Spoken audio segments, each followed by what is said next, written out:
John Lund as Johnny Dollar. Philip James, Johnny. Oh, hello, Mr. James. Got a job for you. I'm available. This is an arson case. We insure the business of a Mr. Lester Matson, plastics. Old factory burned down. $700,000. Police found definite evidence that rules out accident. How was it set? Some kind of high-octane fuel. Any suspects? No, not yet. Lieutenant Ridgway at New York headquarters will fill in the details. When can you leave? Oh, a couple of hours. Fine. Good luck, Johnny.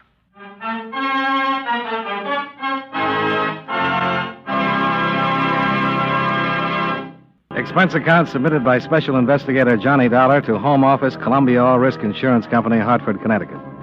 The following is an accounting of expenditures during my investigation of the Lester Matson matter. Expense account item 1, $17.55, train fare and incidentals between Hartford and New York City. I arrived in New York, registered at a hotel, and rented a car, which I drove to police headquarters. Lieutenant Ridgway was a tall, nice-looking man with a pleasant smile and a firm handshake. Glad to help you as much as I can, Mr. Dollar. Sit down. Thanks, Lieutenant. Now, how much do you know so far? Only that the Matson plastic factory burned down. Not all the way, but nearly. And that you suspect arson. Positively. We made our report to your company, Mr. James. Yeah. He told me about the high-octane fuel. Mm-hmm, and a 10-gallon can. The night watchman heard the explosion, but by the time he got there, the fire was out of control. He could see the can and the fuel burning. He could smell it, too. No suspects. No, not yet. Any leads? The owner. You think he did it? No, he couldn't have. He was with his daughter at a dinner party. Then you think he had someone else? No, I don't think so. But you said he was a suspect. No, I said I had a lead. He's it. Something wrong, Dollar. I don't know what it is. First, I just put it down to the natural behavior of a man who just lost his business. Later on, when I talked with him further, well, I can't really put my finger on it, but I think he's hiding something. He knows something about that fire. He's scared. And that's it? Yeah, that's it. I'm pretty sure he didn't have anything to do with it. He's too successful. Nice bank account, wonderful home, wonderful daughter. Well, the factory was really worth a whole lot more than what he'll collect on the insurance, wasn't it? Well, that's what your boss. James. Yeah, James. That's what he said. The assets of the business were in the millions. Yeah. Well, if anything, this will really be tough on Matson. Have to build again. Dyes, molds. Well, I think I'll stop out and see him. Yeah. Let me know what you think. I'll do that.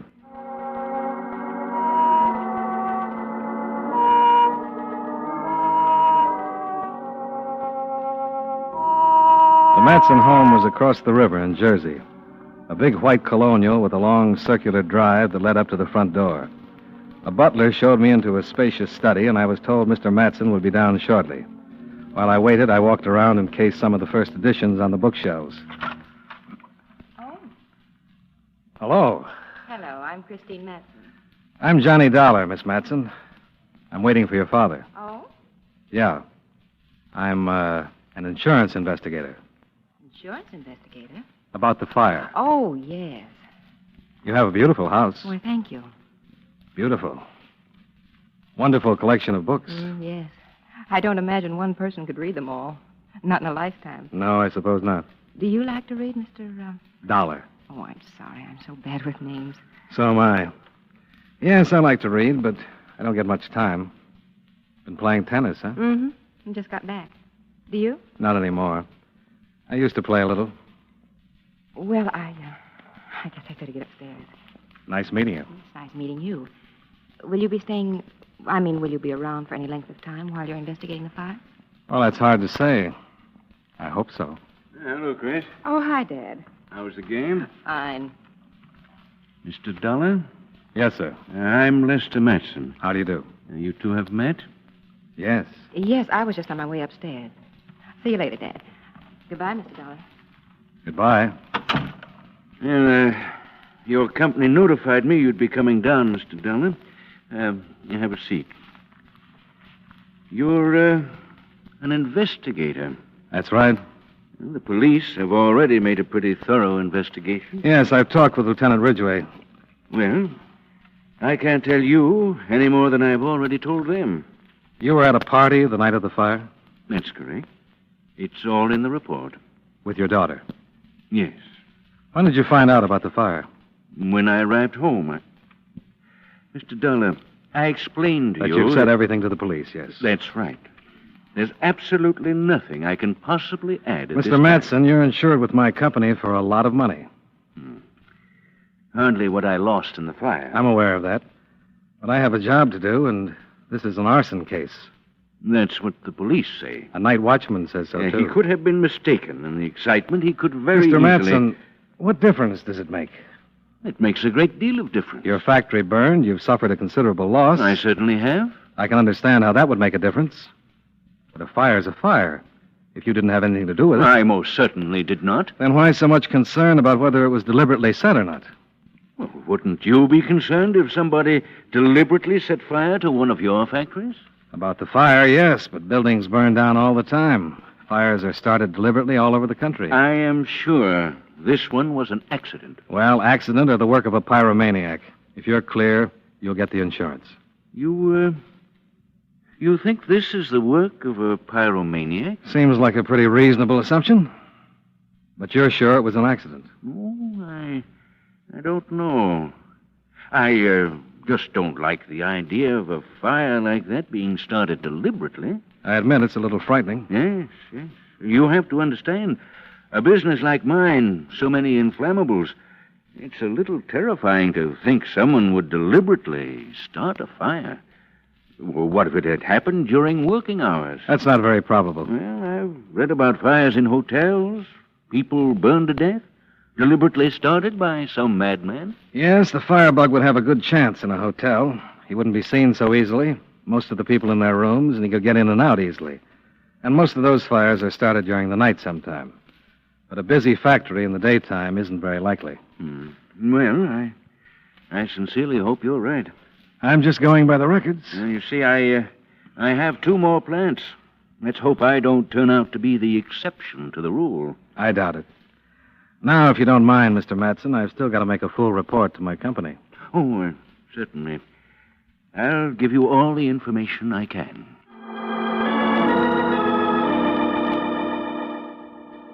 Lieutenant Ridgway had been right. Something was troubling Matson. Until I'd suggested the possibility of a firebug, he was determined to convince me the fire was simply an accident, and he'd been resentful of the impending interrogation. Then the pyromaniac angle had given him some kind of an out, because he'd relaxed immediately. While I questioned him about the details of the fire, he seemed actually cheerful, even resurrected a few old bromides that I politely chuckled along with. But he told me nothing I hadn't already learned from the lieutenant, so I thanked him, shook his hand at the front door, and climbed back into my car. As I drove off, I felt sorry I couldn't have seen the daughter again, because it was certainly a sight worth seeing again. And again.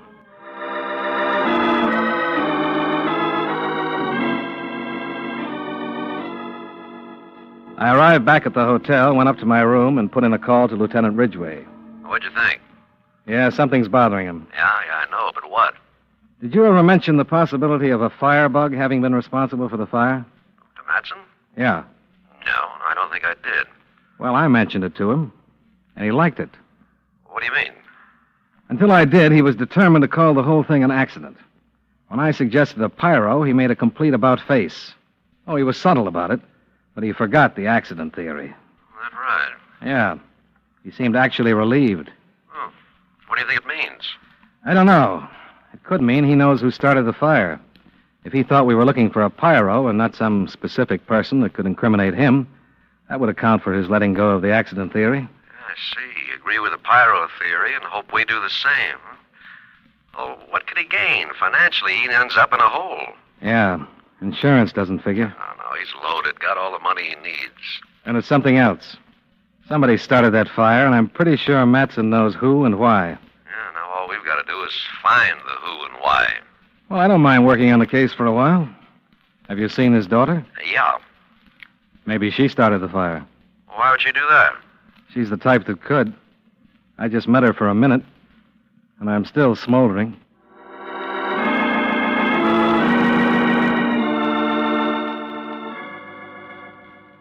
The lieutenant suggested a stakeout for Lester Matson. I told him I'd check with him later, took the cold shower, changed, and went down to the hotel bar to freshen up a bit.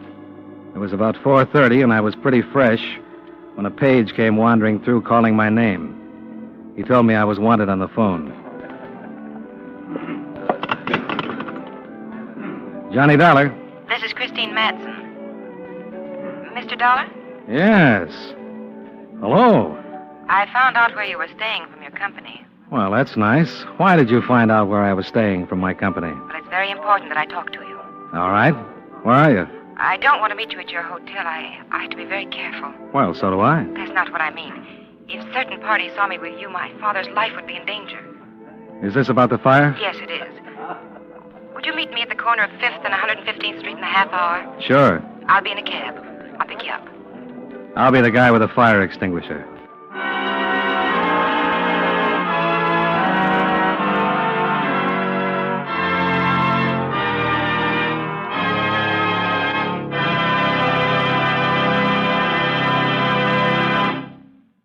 And now, with our star, John Lund, we bring you the second act of Yours Truly, Johnny Dollar.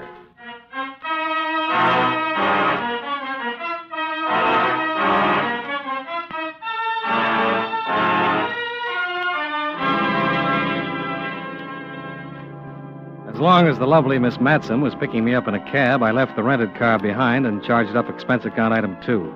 $1.65 for cab fare from the hotel to 5th and 115th Streets. It was getting dark by the time I arrived. I waited for about 10 minutes until Christine Matson's cab pulled up at the curb and she opened the door for me.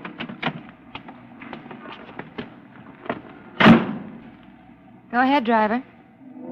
Well, good evening. Is this a terrible inconvenience? Oh, not a bit. Where are we going? I just told him to drive around. Mr. Dollar, my father's being blackmailed. In connection with the fire? He had nothing to do with the fire, Mr. Dollar. But he knows who did. Yes. They burned the factory to frighten him, to make him pay the blackmail.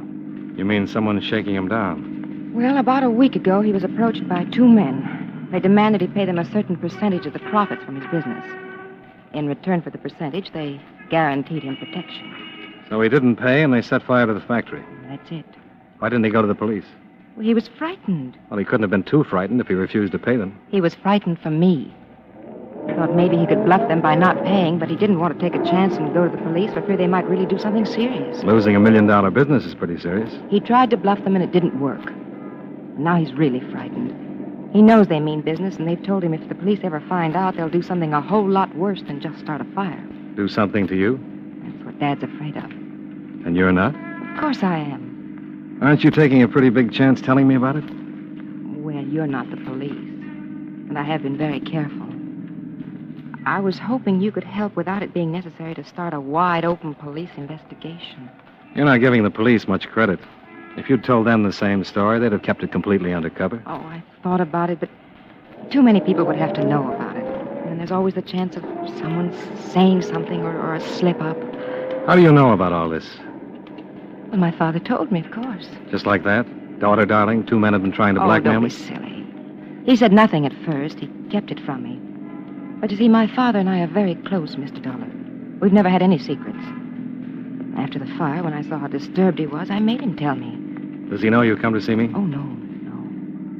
He made me promise not to tell anyone. Well, I just had to. He's agreed to pay the men. You know what that means. Mr. Dollar, will you help? Well, I'll do what I can, but it's going to be tough without your father's cooperation. And you'll never be safe until these men are caught. He's afraid of what might happen before they're caught. Why, if they find out... There's no middle of the road in something like this. He's got to understand that. I think he does, but... Well, he'd rather lose everything than lose me. I'm all he's got. And he's pretty important to you, isn't he? More than anything in the world. Without his cooperation, I doubt if I'll be able to do much. And if he gives in to this, a man like your father, it'll keep growing until it kills him. Well, what do you want me to say? Tell the driver to take us to your father. Say it's all right for me to talk to him. All right, Mr. Dollar.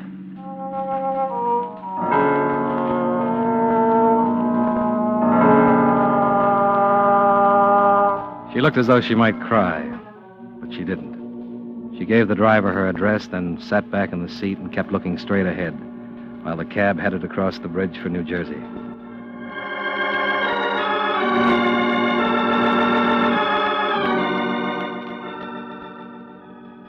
Expense account item 3. $11.75 cab fare, which I insisted upon paying after we arrived at the Matson home. The butler met us at the door, and Chris led me into the study where her father rose to greet us. Hello, Dad. Hello, my dear. Mr. Dollar? Good evening, Mr. Matson. Dad, I told Mr. Dollar. I had to. Believe me, Mr. Matson, it's the best thing. Chris? Yes. My dear girl, this can be very serious. Dad, it's already serious. I know, but tell me, do you intend to bring in the police, Mr. Dollar? I promised your daughter I wouldn't, unless it was absolutely necessary. I see. You know everything? Yes, Dad. I told him everything. But you've said nothing to the police as yet? No, I haven't. Oh. Mr. Dollar, if these men find out that you know... Who are these men, Mr. Matson? Mr. Dollar, I would like to tell you something.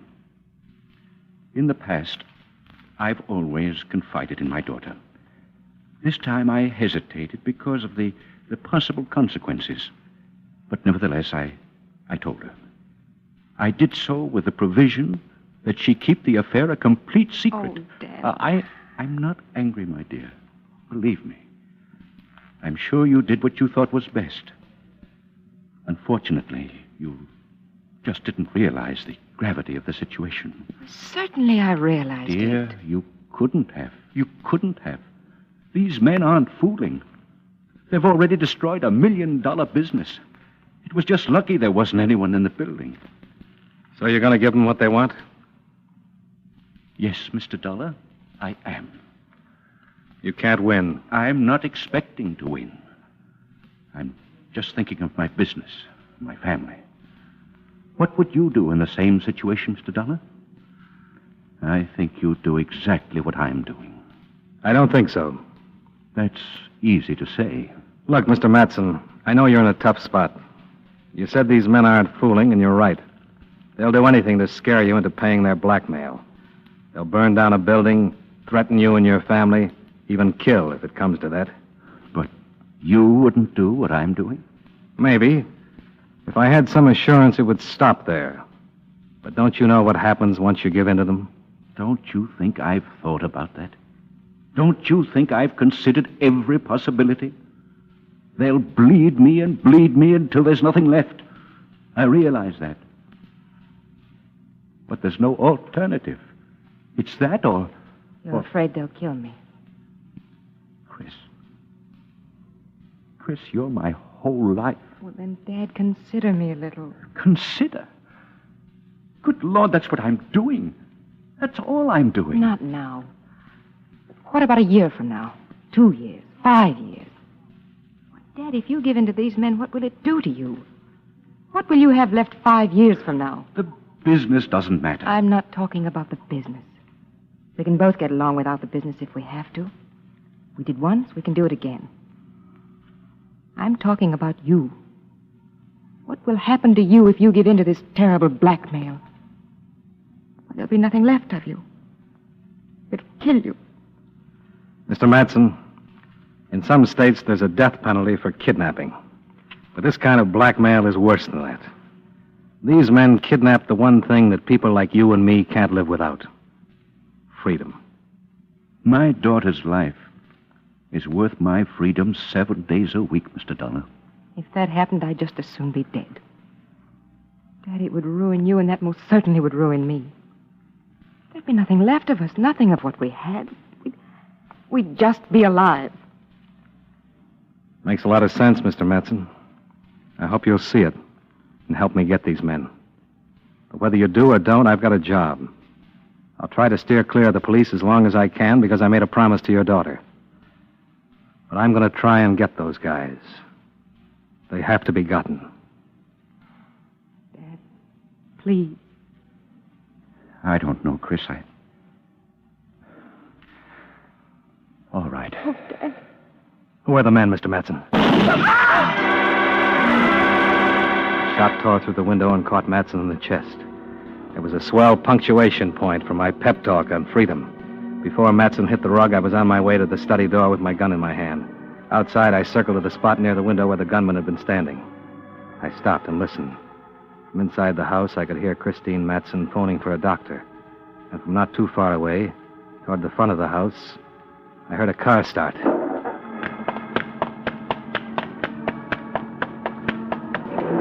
I ran out to the drive and spotted the car pulling away about 50 yards from the house.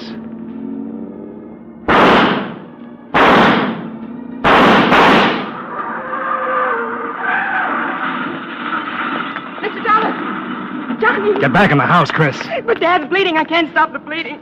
How bad is it? I can't tell. I called Dr. Phillips. Well, get back in that house and wait. I got the car, but there's a man in that car with a shotgun. He may still be able to use it. Now, go on.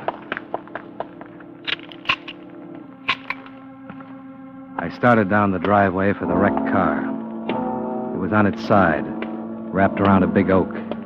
The only thing moving was the right front wheel, still spinning slowly. I reached the car and looked in. The shotgun, twisted by the impact, lay on the floor, and the man who'd fired it was halfway through the windshield, his life running out all over the hood. The driver's seat was empty. Don't move an inch. I'll turn around. Hand your gun back over your shoulder. Okay. I'll walk back to the house. Police will be coming any minute. I just want a car.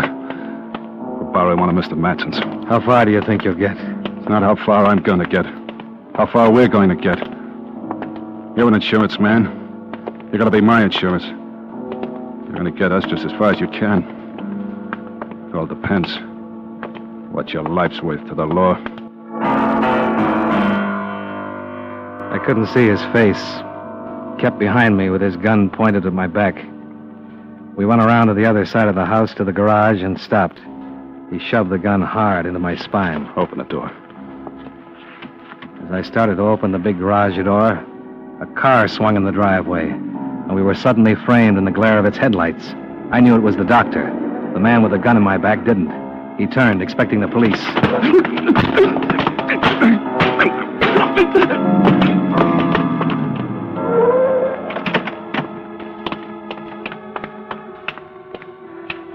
Doctor? Yes. Your patient's in the house.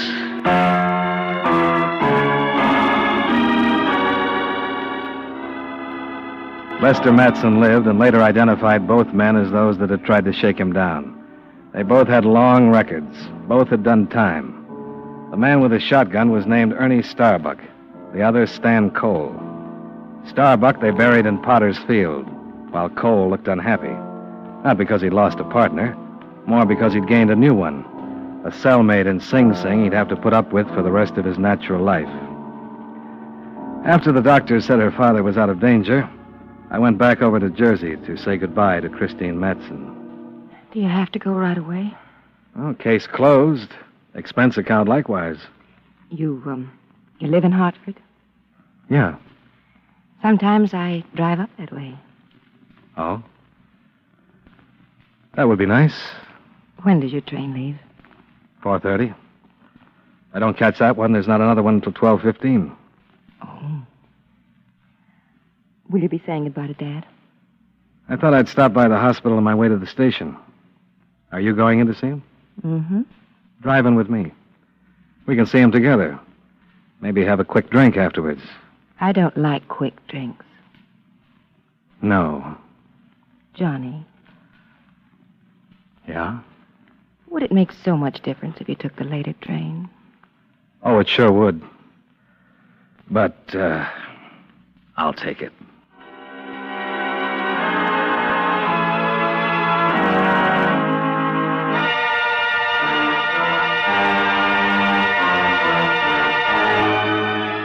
Expense account items 4 and 5, $103.75, car rental and hotel bill.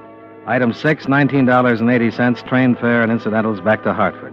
Expense account total, $154.50. Yours truly, Johnny Dollar.